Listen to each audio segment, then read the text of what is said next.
Muy buenas tardes, hoy les voy a hablar sobre la colonización portuguesa del Brasil. Soy estudiante de Relaciones Internacionales y Estudios Políticos de la Universidad Militar Nueva Granada. El grupo está conformado por Vanessa Galindo, Dana Mayorga y María Lamos. Bueno, vamos a comenzar por Portugal. En esa época, Europa bajo medieval había estado vinculada con Asia por tener rutas terrestres, como lo había estado con Asia y América a través del Pacífico, pero no fue hasta que el empuje portugués penetró en el Atlántico.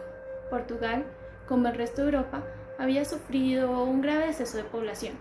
El consiguiente abandono de las tierras marginales junto con la despoblación de las ciudades y pueblos había creado una crisis feudal en los altos estratos de una sociedad económicamente oprimida. El empuje portugués se desvió hacia el oeste, adentrándose en el mar y bajando la costa de África. Aquí la resistencia fue mínima.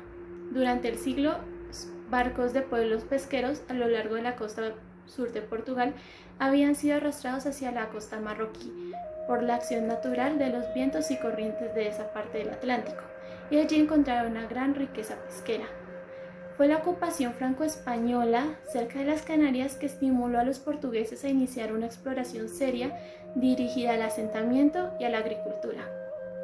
Según se encontraron islas o grupos de islas, fueron incorporándose progresivamente dentro de un sistema económico centralizado en Lisboa, que era dirigido conjuntamente por la corte portuguesa y los ricos comerciantes, algunos que eran de origen italiano, en la capital.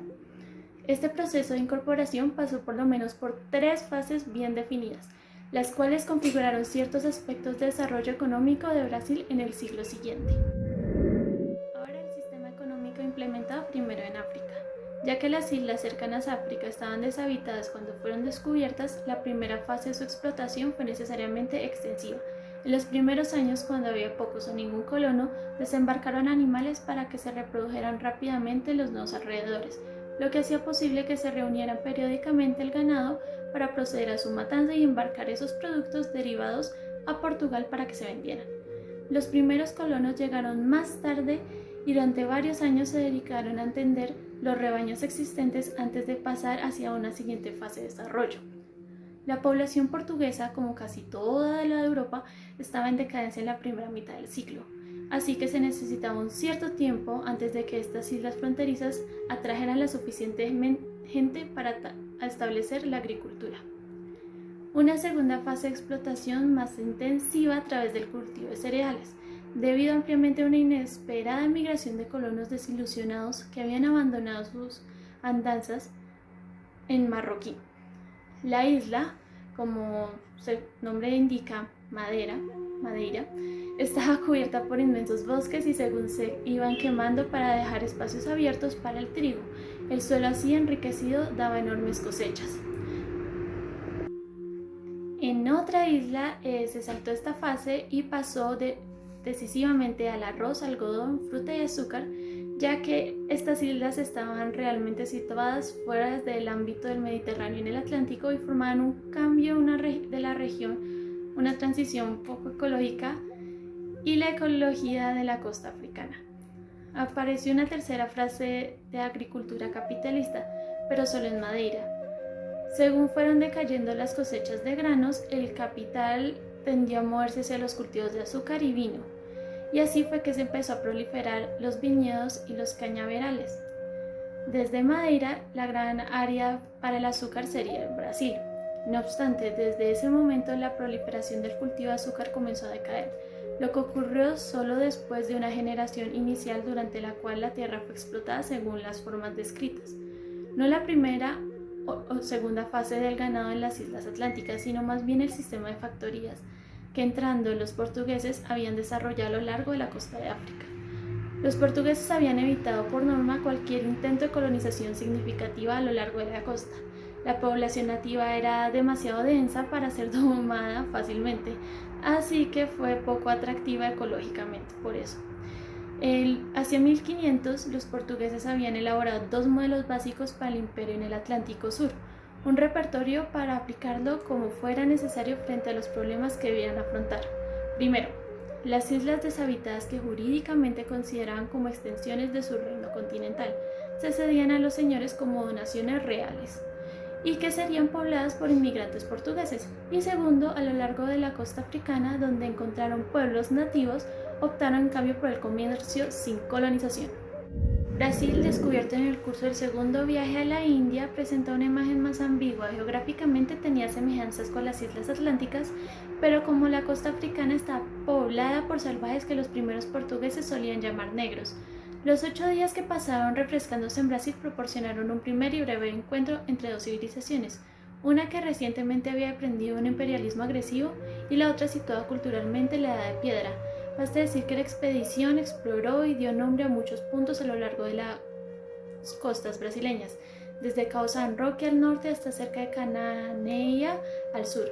Esta segunda expedición trajo a Lisboa las primeras muestras de palo Brasil, que no solo dio nombre a la isla, sino que también fue la única razón convincente para su futura explotación. Este segundo viaje solo sirvió para establecer la ruta marítima entre Portugal y Brasil para el resto del periodo colonial. Una vez completada la fase inicial de descubrimiento y reconocimiento, la corona portuguesa tuvo que afrontar los problemas como inventar un sistema de explotación para las tierras recién descubiertas. El modelo de las islas se desembarca ganado para su proliferación antes de que llegaran los primeros colonos. Esto era imposible, porque los animales eran víctimas de los indios. Para el desarrollo de los pocos productos comerciales que se podían encontrar, la corona optó por arrendar Brasil a un consorcio de comerciantes de Lisboa que ya era importante en otros mercados. Desgraciadamente, el contrato en sí no sobrevivió. Cuando el contrato del grupo expiró en 1505, hay signos evidentes de que la corona asumió directamente el control comercial de Brasil, restableciendo el modelo de control directo por parte de la corona hasta 1534 más o menos, cuando de nuevo las tierras fueron arrendadas, no como en un principio a mercaderes para comerciar, sino más bien a los señores de la tierra con el propósito de colonizar. Ahora, un barco llegó en 1511 llevando a bordo una dotación de 5 oficiales y 31 tripulantes. Partió desde Lisboa en febrero y llegó a Bahía en Brasil en abril, donde permaneció durante un mes. La factoría fue situada en una isla a poca distancia de ella y el contrato entre los tripulantes y nativos se prohibió estrictamente, siendo el personal de la factoría el único punto de conexión entre ambos. El interés por Brasil no era exclusivamente de tipo económico, representa también un problema geopolítico. Cuando se sentaron se hicieron 12 concesionarios y estos 12 recibieron 14 puestos de capitanías con 15 lotes, por donación real.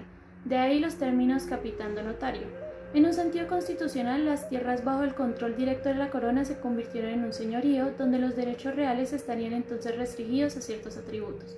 Tenían el derecho de nombrar notarios, escribanos y otros oficiales subordinados a su capitanía. Pues bueno, la carta de donación al capital se complementaba con una especie de pequeña constitución para su señorío. Esta expresaba con detalle las relaciones entre los colonos y el capitán, así como los derechos de la corona. El comercio con las capitanías era abierto tanto para portugueses como para extranjeros, pero únicamente el capitán y los portugueses residentes estaban autorizados a comerciar con los indios. Solo 10 capitanías se habían establecido, y de las 10 únicamente 2 podrían calificarse como genuinamente prósperas. Ahora, la relación de los portugueses con los indios había sido generalmente amistosa, mientras en reciprocidad los indios proporcionaron la mano de obra necesaria para talar y transportar el palo a Brasil para los barcos portugueses, así como los alimentos y demás cosas. Dada la tenaz resistencia de la fuerza de trabajo, los colonos portugueses pronto se vieron empujados a esclavizar a los indios para que trabajaran en la creciente número de plantaciones y molinos. Se esclavizaron indios de las tribus próximas que eran eventualmente sacrificados, lo que conducía a una declaración de guerra entre las familias de los que habían sido esclavizados. En este contexto natural no es fácil comprender por qué el aumento del cultivo de azúcar y la esclavitud suponían la creación de un estado de conflicto permanente con la población. Ya establecimiento, gobierno real. La última parte. Juan III eligió 3 importantes funcionarios. El primero, un gobernador para defender y reforzar las capitanías eficaces e instaurar una política general para tratar a los indios. El segundo, un proveedor de la tesorería para vigilar la recaudación de las rentas de la corona. Y el tercero, un capitán mayor de la costa para dejar sentadas ciertas políticas. Si el incremento del poder militar era una de la parte de la solución del problema de los indios, el otro aspecto consistía en la elaboración de una política india eficaz. La corona decidió acoger a los indios bajo su protección y el regimiento dado había puesto hincapié en que nadie les podía hacer daño, siempre que fueran pacíficos, ya que era esencial que recibieran buen trato si iban a ser evangelizados. Se enviaron jesuitas para apaciguar a los indios, ya que el objetivo era la conversión, la pacificación y la aculturación. Los colonos nunca apoyaron totalmente a los jesuitas, más bien, que quitaban tanto indios a la fuente potencial de esclavos como de trabajo, y pronto encontraron un poderoso aliado en la persona del primer obispo de Brasil. En resumen, las epidemias, la esclavitud y el proselitismo religioso de los bien intencionados jesuitas destrozaron efectivamente la cultura y las sociedades indias, permitiendo a los supervivientes que se fueran reintegrando a una sociedad colonial estructurada en los términos portugueses.